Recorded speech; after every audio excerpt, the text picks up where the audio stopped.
Hinihiling ni Senator Bam Aquino na protektahan ang mga maliliit na negosyo sa gitna ng investigasyon ng Senado sa umano'y pang-aabuso at pagwe-weaponize sa Letters of Authority o LOA ng Bureau of Internal Revenue o BIR.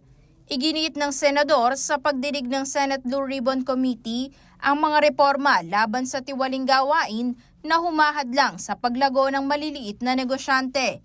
Kilala si Aquino bilang tagapagtaguyod ng Micro, Small, and Medium Enterprises o MSMEs at may akda ng Republic Act No. 10644 o Go Negosyo Act. Yung maliliit na negosyante po, sila po yung pinaka-natatakot kapag nilalapitan po sila.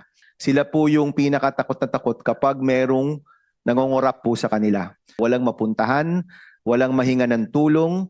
Binigyang diin ni Aquino ang takot na nararamdaman ng mga maliliit na negosyante na nahaharap sa questionableng tax assessments at dumadaming reklamo laban sa BIR.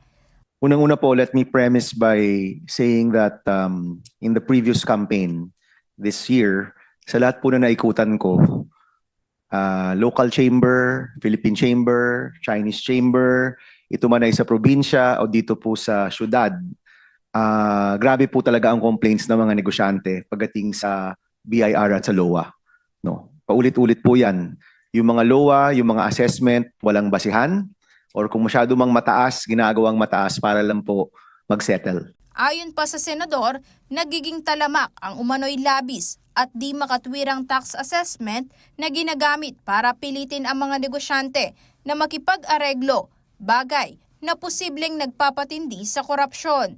Upang labanan ang umano'y racket, nagrekomenda si Aquino ng mga hakbang para sa transparency at reforma kina BIR Commissioner Charlie Mendoza at Department of Finance o DOF Secretary Frederick Go. Iminungkahi niyang isa publiko ang datos ng LOA para agad na maberipika ng mga taxpayer kung lehitimo ang mga audit notice na matatanggap nila. That's my intention, kaya dapat itong mailabas sana. So people can check kung itong LOA ba nito ay talagang valid o hindi.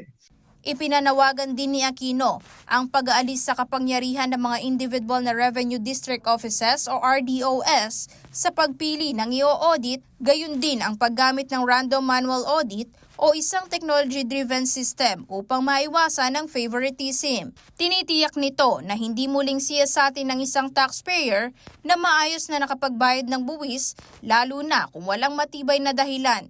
Ipinangako naman ni Mendoza at Go na susuriin ang mga nakaraang LOA data katuwang ang Senate Committee upang matukoy ang mga pattern ng paulit-ulit na audit at mataas na initial assessments na biglang bumaba sa settlement ng malinaw na senyales ng umano'y korupsyon.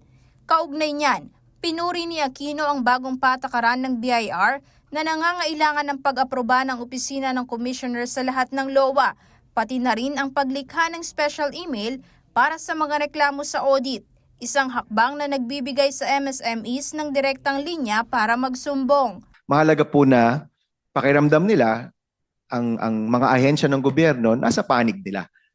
Naniniwala si Aquino na ang investigasyon ng Senado ay mahalaga para sa institutional reform na magpapatibay sa transparency, pananagutan at kapayapaan ng isip ng bawat Pilipinong negosyante. Aisel Fernando, CLTV 36 News.